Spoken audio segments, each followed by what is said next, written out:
ओम नारायण नारायण नारायण नारायण। सब मित्रों को राम राम। सबका स्वागत है दोस्तों, कैसे हैं आप सब।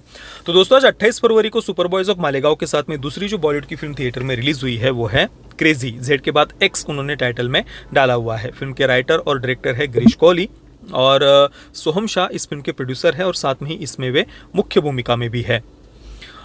1 घंटे और 33 मिनट की मात्र ये फिल्म है, काफ़ी छोटी फिल्म है। फिल्म में थोड़ा सा सस्पेंस उन्होंने बना करके रखने का प्रयास किया है कि बेटी का किडनैपर कौन है। ये बात तो आपको ट्रेलर से ही पता चल गई होगी। इस कारण से मैं कहानी के बारे में आपको कुछ नहीं बताने वाला हूँ, पर बस बेस अगर मैं आपको शुरुआत का थोड़ा सा बताऊँ तो एक डॉक्टर है जो अभी एक लीगल केस में फंसा हुआ है। एक पेशेंट की उसके द्वारा उसके हाथों मृत्यु हो गई थी लापरवाही के कारण ऑपरेशन के समय। तो सामने वाली पार्टी को अभी उसे 5 करोड़ रुपए देने हैं। जिस परिवार के बच्चे की मृत्यु हुई थी ना उस डॉक्टर के लापरवाही के कारण, उन्हें 5 करोड़ रुपए सेटलमेंट के लिए अभी डॉक्टर को देने हैं। पर तभी उसे सामने से किडनैपर का फ़ोन आता है कि तुम्हारी बेटी को हमने किडनैप कर लिया है, और वो किडनैपर भी 5 करोड़ रुपए ही डॉक्टर से मांगता है। अब इसके बाद में क्या होगा ये जानने के लिए आपको फिल्म देखनी पड़ेगी।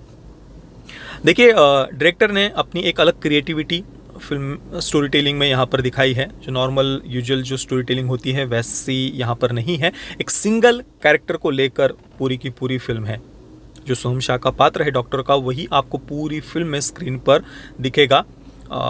उनके अलावा मात्र बस जो उनकी बेटी है वो कुछ सेकंड के लिए हमें स्क्रीन पर दिखती है। बाकी जितने भी पात्र है उनकी केवल आवाज़ आपको फ़ोन पर सुनाई देगी। तो सिंगल कैरेक्टर को लेकर ही पूरी ये फिल्म है। तो जो डायरेक्टर की क्रिएटिविटी है स्टोरी टेलिंग में, ऑब्वियसली वो कुछ अलग उन्होंने करने का प्रयास किया है, उस कारण से उनकी प्रशंसा है। परंतु जहाँ तक बात है स्क्रीन प्ले की, डायलॉग्स की या कैरेक्टर डेवलपमेंट जिस प्रकार का है डॉक्टर का, शुरुआत के 15-20 मिनट में ही हम उस डॉक्टर के कैरेक्टर से टूट जाते हैं। उससे जिस प्रकार से हमें कनेक्ट होना चाहिए या किडनैपर कौन है, ये जो उत्सुकता हमारे अंदर जगनी चाहिए कि भाई अब आगे क्या होगा, ये डॉक्टर का कैरेक्टर क्या करेगा, वो पता नहीं, वो उत्सुकता ही हमारे अंदर नहीं जग पाती। उल्टा वो डॉक्टर का कैरेक्टर शुरुआत के 15-20 मिनट में ही हमें इरिटेट कर देता है। स्टोरी टेलिंग अलग प्रकार की है, ये तो बढ़िया बात है, कुछ अलग क्रिएटिविटी उन्होंने दिखाई है, परंतु स्क्रीन प्ले प्रॉपर होना चाहिए था। कैरेक्टर डेवलपमेंट और बहुत बढ़िया हो सकती थी। जैसे कि शुरुआत में ही जो डॉक्टर का कैरेक्टर है, किडनैपर का फ़ोन आने के बाद में जिस प्रकार से वो रिएक्ट कर रहा है वो कहीं से भी कन्विंसिंग नहीं लगता।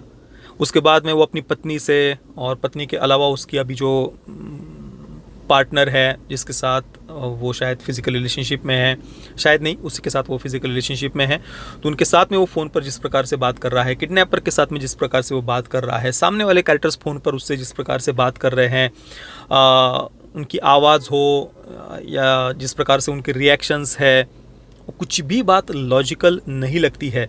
तो शुरुआत के 15-20 मिनट में ही वो कैरेक्टर्स हमें इरिटेट करने लगते हैं कि भाई ये ऐसा क्यों कर रहे हैं ये सारे के सारे पात्र।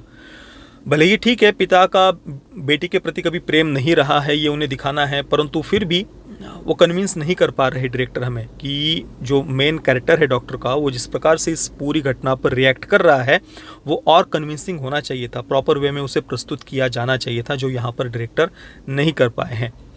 बाकी ठीक है, हम फिल्म देख पाते हैं शुरुआत से अंत तक। मात्र 1 घंटे की घटना पर पूरी की पूरी फिल्म आधारित है। किडनैपर के द्वारा मात्र 1 घंटा डॉक्टर को दिया गया है, उसके भीतर उसे पहुंचना है अपनी बेटी तक।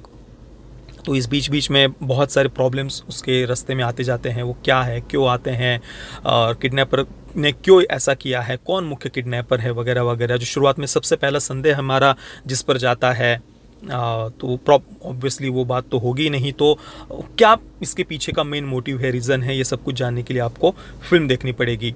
तो ओवरऑल ठीक है, कुछ अलग उन्होंने करने का प्रयास किया है, परंतु ओवरऑल फिल्म हमें डिसअपॉइंट करती है।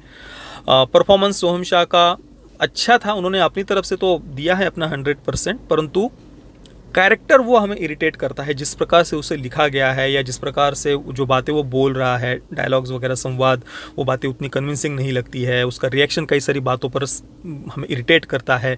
इन सब बातों के कारण हम उस पात्र के साथ में कनेक्ट नहीं हो पाते। भले ही डायरेक्टर चाहते हो कि हम उस पात्र से हेट करें, हम उसके प्रति गुस्सा हो हमारे अंदर, परंतु वो ना उस प्रकार से भी फिल्म हमें कन्विंस नहीं कर पाती कि हम उससे हेट करें अंदर से कि यार कितना घटिया ये कैरेक्टर है। तो ओवरऑल फिल्म हमें डिसअपॉइंट करती है। इसके अलावा एक और बात जो फिल्म की सबसे ज़्यादा हमें डिसअपॉइंट करती है वो है फिल्म का बीजीएम। पूरी फिल्म में अलग अलग प्रकार के सॉन्ग्स या बीजीएम अचानक से बीच में ही बजने लग जाते हैं, जो बहुत ही ज़्यादा विचित्र लगता है। और फिर अचानक से वो बीजीएम बंद हो जाता है चुपचाप से। ठीक है, मेन कैरेक्टर के दिमाग में जो कुछ भी उसके मन में द्वंद्व चल रहा है, जो कुछ विचार उसके मन में बहुत सारे चल रहे हैं, तो वो दिखाने के लिए डायरेक्टर वो लाउड म्यूज़िक का उपयोग कर रहे हैं। और फिर अचानक से उसके विचार जब शांत हो जाते हैं तब वो लाउड म्यूज़िक शांत हो रहा है। पर वो जो जिस प्रकार की सॉन्ग की चॉइस उनकी है या बीजीएम जिस प्रकार का उन्होंने चूज़ किया है वो विचित्र लग रहा था सुनते समय। ओवरऑल फिल्म हमें डिसअपॉइंट करती है। तो मैं क्रेज़ी को दूंगा 4 out of 10 stars. Parental guidance की कोई आवश्यकता नहीं है। फिल्म में कोई सेक्स, न्यूडिटी, वायलेंस वगैरह कुछ भी नहीं है। बाकी जिन मित्रों ने इस फिल्म को देखा है, आपका अनुभव कैसा रहा मुझे अपने नीचे कमेंट में अवश्य बताना। वीडियो देखने के लिए आप सभी मित्रों का बहुत बहुत धन्यवाद। जय श्री राम, वंदे मातरम।